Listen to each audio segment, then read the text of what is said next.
तो guys finally आज हम बात करेंगे लुकिसम के चैप्टर नंबर 498 के बारे में। और जो कोई भी चैनल पे पहली बार आया है चैनल को सब्सक्राइब जरूर से कर देना ताकि आगे आने वाली वीडियोस आप मिस ना कर सको। तो खैर आज की वीडियो की शुरुआत में हम देखते हैं जैसे ही विंजिन श्योंगजी से पूछता है कि आप यहाँ से क्यों जा रहे हो, तो श्योंगजी जानबूझ के विंजिन को झूठ बोलते हुए कहता है क्या तुझे अब तक समझ नहीं आया है मैं यहाँ से क्यों जा रहा हूँ। मैं यहाँ से जा रहा हूँ क्योंकि मैं तुम बच्चों की बेबी सिटिंग कर करके परेशान हो चुका हूँ। श्योंगजी के इतना कहते ही श्योंगजी की तबीयत खराब होने लगती है, इसलिए विंजिन श्योंगजी को देख के कहता है टीचर आखिर अचानक से आपको ये क्या हुआ। श्योंगजी की हालत अभी काफी ज्यादा खराब होती है, लेकिन उसके बावजूद भी वो एक झूठी स्माइल के साथ कहता है नहीं मुझे कुछ नहीं हुआ, मैं अब यहाँ से जा रहा हूँ। विंजिन कहता है एक मिनट लेकिन क्यों। श्योंगजी कहता है मुझे अच्छा महसूस नहीं हो रहा है, मैं बस जा रहा हूँ। और ये कह के श्योंगजी यहाँ से चला जाता है अपने झोपड़े में। वहाँ जाते ही श्योंगजी अपनी दवाइयाँ इधर उधर ढूंढने लगता है, लेकिन श्योंगजी को उसकी दवाइयाँ मिल नहीं रही होती और वो दर्द में कराते हुए अपने मन में बोल रहा होता है मेरी दवाइयाँ वो यहाँ पे नहीं है,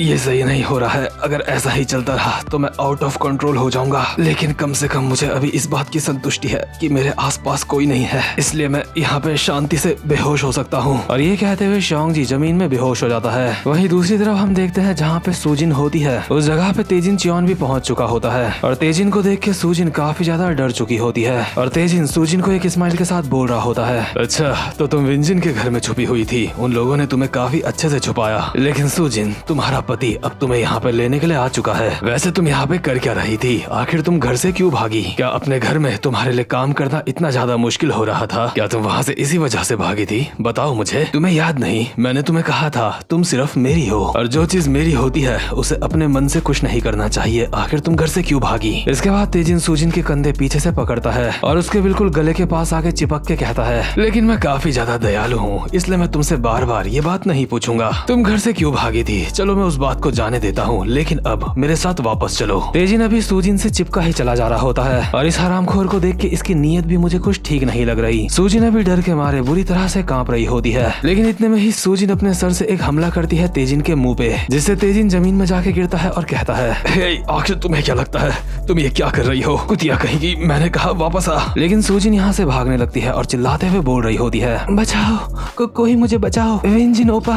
आप कहाँ हो, मुझे बचाओ। वही दूसरी तरफ हम देखते हैं विंजिन को जो अपने हाथ में एक फूल लेके अपने घर आ रहा होता है और ये फूल वो सूजिन के ही लेके आ रहा होता है, इसलिए विंजिन अपने मन में बोल रहा होता है क्या मैं पागल हो चुका हूँ, आखिर मैं ये फूल क्यों लेके जा रहा हूँ? क्या मैं सच में ये फूल सूजिन के लिए लेके जा रहा हूँ? अबे यार आखिर मैं ये क्या कर रहा हूँ? क्या मैं ये फूल सच में सूजिन के लिए लेके जा रहा हूँ? क्या मेरा सूजिन को ये फूल देना सही रहेगा? क्या होगा अगर सूजिन को ये पसंद नहीं आया और वो कुछ ज्यादा ही सोचने लग गई और उस वजह से वो वहाँ से भाग जाए? मैं नहीं चाहता सूजिन कुछ भी ज्यादा गलत सोचे, लेकिन यार विंजिन कहीं ना कहीं सूजिन को पसंद तो करता ही होता है। अब वो भाई की तरह पसंद करता है या फिर एक बॉयफ्रेंड की तरह पसंद करता है ये बात उसको भी नहीं पता। विंजिन जैसे ही घर पहुँचता है तो वो दरवाजा खोलते हुए कहता है सूजिन किम देखो मैं वापस आ गया। लेकिन अंदर पहुंचते ही विंजिन देखता है कि अंदर का सारा सामान बिखरा पड़ा है। घर की ऐसी हालत देख के विंजिन अपने मन में कहता है कि क्या आखिर यहाँ पे क्या हुआ। विंजिन को शक हो जाता है कि कुछ तो गड़बड़ है, क्योंकि सूजिन भी अभी यहाँ पे मौजूद नहीं होती, इसलिए विंजिन फूल फेंकता है और बहुत ही स्पीड से भागता हुआ जाता है सूजिन को ढूंढने के लिए। इसके बाद सीन शिफ्ट होता है और हम देखते हैं एक पुराना सीन, जिस वक्त शामन अपने बेटे तेजिन चियोन को बोल रहा था मेरे बेटे तेजिन चियोन जब मैं मर जाऊंगा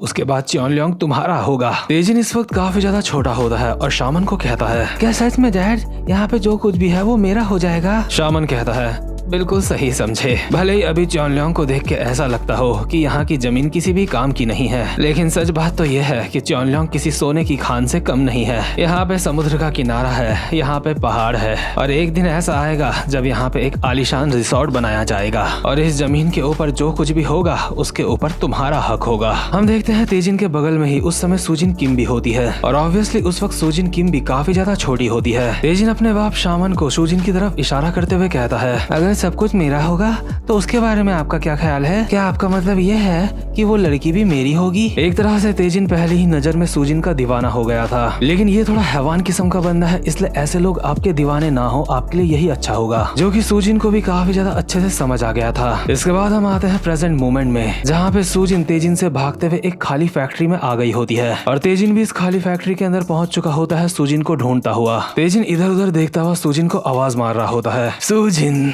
Where are you? मेरी प्यारी सूजिन, आखिर तुम कहाँ छुपी हो? क्या तुम इसलिए भाग रही हो क्योंकि तुम्हें पता है पुलिस स्टेशन में जाने का कोई भी फायदा नहीं है? गांव के किनारे में जो फैक्ट्री है इस वक्त हम वहाँ पे मौजूद हैं। आखिर तुम यहाँ से कहाँ भाग सकती हो? और ऊपर से यहाँ पे तुम्हें बचाने के लिए भी कोई नहीं है। सूजिन, मेरी प्यारी सूजिन, तुम ऐसे नहीं भाग सकती क्योंकि पूरा का पूरा चॉनलियांग मेरी मुट्ठी में है, इसीलिए तुम मुझसे दूर नहीं भाग सकती, इसलिए चुपचाप से बाहर आ जाओ। और सूजिन एक टेबल के नीचे छुपी हुई होती है, काफी ज्यादा डरी हुई। लेकिन तेजिन अब भी बोल रहा होता है, अगर तुम ऐसा ही करती रही तो मुझे काफी ज्यादा गुस्सा आ जाएगा। तुम्हें पता है जब ओप्पा को गुस्सा आता है तो वो काफी ज्यादा डरावना हो जाता है। और यार तेजिन खुद को ओप्पा बोल रहा है, इसका मतलब कोरियन में ओप्पा का मतलब भाई नहीं होता, क्योंकि अपने आप को तेजिन सूजिन का भाई तो बोलेगा नहीं। तो खैर जिस टेबल के नीचे सूजिन छुपी हुई होती है उसके बगल में अचानक से तेजिन आ जाता है और कहता है, मैंने तुम्हें ढूंढ लिया। तुम्हें पता है ओप्पा अब शामन बन चुका है, इसलिए मैंने जो तुमसे वादा किया था मैं उसको अब पूरा करूंगा। और मैंने तुमसे कहा था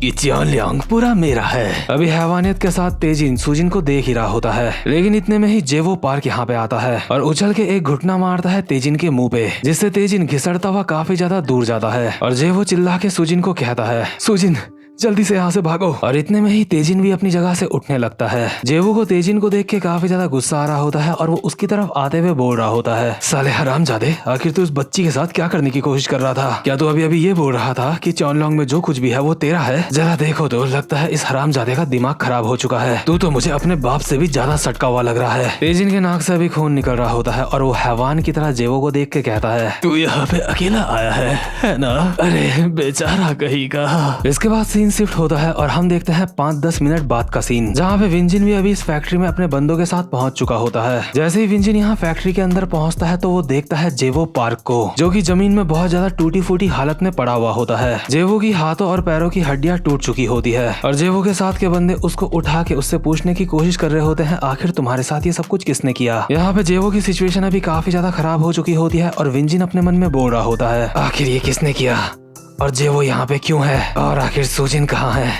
मुझे सूजिन को ढूंढना होगा। प्लीज सूजिन, तुम जहाँ कहीं भी हो सुरक्षित रहना। और विंजिन यहाँ से भी भाग जाता है सूजिन को ढूंढने के लिए। वहीं दूसरे सीन में हम देखते हैं तेजिन सूजिन को लेके एक नई जगह पे आ चुका होता है, जहाँ पे उसने सूजिन के दोनों हाथ पकड़ रखे होते हैं और उसके ऊपर चढ़ रखा होता है। और ये हैवान सूजिन को बोल रहा होता है, सूजिन, मेरी प्यारी सूजिन, आखिर तुम भागती क्यों रहती हो? आखिर तुम चीजों को मेरे लिए इतना ज्यादा मुश्किल क्यों बना रही हो? क्या तुम्हें सच में लगता है कि मैं तुम्हें नुकसान पहुंचाऊंगा? लेकिन इतने में ही सूजिन तेजिन की आंख में थूक देती है और कहती है, मुझे सूजिन कह के मत बुलाओ, तुम एक पागल हो जिसको लगता है पूरी दुनिया उसकी है। मैं तुम्हारी कोई प्रॉपर्टी नहीं हूँ, इसलिए मुझे जाने दो। तेजिन जैसे ही अपनी आंख साफ कर रहा होता है, इतने में ही सूजिन तेजिन के गले में एक पट्टा फंसा देती है। दरअसल ये विंजिन की मदर का हेयर बैंड होता है। सूजिन विंजिन की मदर के हेयर बैंड से तेजिन का गला घोटने लगती है और कहती है, पागल कहीं के, लो तुम मर जाओ। लेकिन तेजिन ऑब्वियसली सूजिन से काफी ज्यादा ताकतवर होता है और इसी वजह से तेजिन सूजिन को ओवर पावर करके उसके पेट में एक खतरनाक सा मुक्का मारता है और सूजिन को गाली देता है। इसके बाद विंजिन के मदर के हेयर बैंड को सूजिन के ही गले में फंसा देता है और बहुत जोर से उसकी मदद से सूजिन का गला घोटने लगता है और कहता है, तू साली,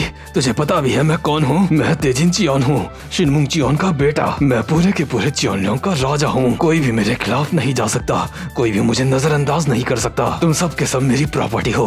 अगर मैं तुम्हें बोलूंगा मरने के लिए तो तुम्हें मर जाना चाहिए। सूजिन अभी खुद को छुड़वाने के लिए तेजिन के गले में नाखून मार रही होती है, पर थोड़ी देर बाद सूजिन का हाथ बिल्कुल ढीला पड़ जाता है और उसी पल तेजिन को एहसास होता है कि सूजिन मर चुकी है। इसलिए तेजिन खुद से बोल रहा होता है, नहीं, ये एक मजाक है ना? नहीं, ऐसा नहीं हो सकता, तुम मर नहीं सकती। और तेजिन सूजिन को उठा के वहाँ से भागने लगता है। तेजिन अभी काफी ज्यादा डरा हुआ होता है और अपने मन में बोल रहा होता है, नहीं, तुम मर नहीं सकती। अगर तुम मर गई तो मैं एक खूनी बन जाऊंगा। आखिर अब मैं क्या करूं?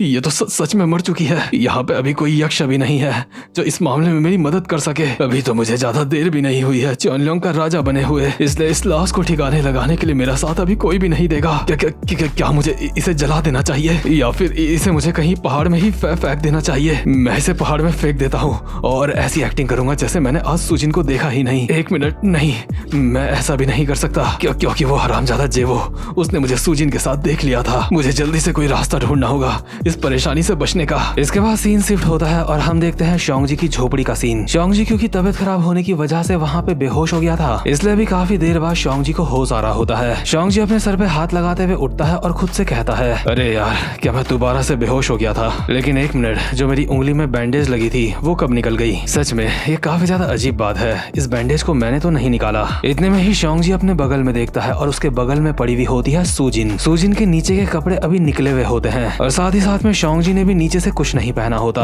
लेकिन यार शोंगजी को तो कुछ पता ही नहीं होता है कि आखिर यहाँ पे चल क्या रहा है, सूजिन उसके बगल में कैसे आई। बेचारा शोंगजी तो खुद अभी होश में आया है और जैसे ही शोंगजी अपने सामने देखता है तो उसके सामने खड़ा होता है विंजिन। और विंजिन जो अपनी आंखों के सामने देख रहा होता है, उसको देख के वो काफी ज्यादा हैरान होता है। और हम ये बात अच्छी तरह से समझ सकते हैं कि यहाँ पे विंजिन को गलत फहमी हो गई होगी। विंजिन सोच रहा होगा कि शोंगजी ने सूजिन के साथ कुछ गलत हरकत करी है और उसे जान से मार दिया है। लेकिन हम लोग अच्छी तरह से जानते हैं कि सूजिन को जान से किसने मारा है। और जैसे ही विंजिन अभी शोंगजी को देख रहा होता है, उसके बाद हमें पीछे से एक वॉइस ओवर आती है। ये आवाज किसकी होती है ये मुझे नहीं पता, लेकिन इसमें कहा जा रहा होता है, और उस दिन मैंने 2 लोगों को जान से मार डाला। तो गाइस ये वाला चैप्टर यहीं पे खत्म होता है। उम्मीद करता हूँ आपको आज की वीडियो अच्छी लगी हो और मैं चाहता हूँ कि आप लोग मुझे कमेंट बॉक्स में बताओ कि आपको क्या लगता है कि आगे क्या होने वाला है। क्या विंजिन शोंगजी को जान से मार देगा? और वो इंसान कौन है जिसने इस दिन 2 लोगों को जान से मारा था? क्या वो विंजिन होगा या फिर तेजिन चियोन? तो खैर इस चैप्टर से काफी सारे सवाल पैदा हो चुके हैं और साथ ही साथ में इन्हीं चीजों से शायद जिन्यूंग पार्क का भी कुछ ना कुछ लेना देना हो सकता है, क्योंकि ओजी डैनियल प्रेजेंट मूवमेंट में चेओनलोंग में ही आया है ताकि वो अपने और जिन्यूंग पार्क के बीच के रिश्ते को पता लगा सके। तो गाइस जो कोई भी चैनल पे पहली बार आया है, वीडियो को लाइक जरूर करना और चैनल को सब्सक्राइब भी जरूर करना। अब मैं मिलूंगा आपसे अपनी नेक्स्ट वीडियो में, तब तक के लिए गुड बाय।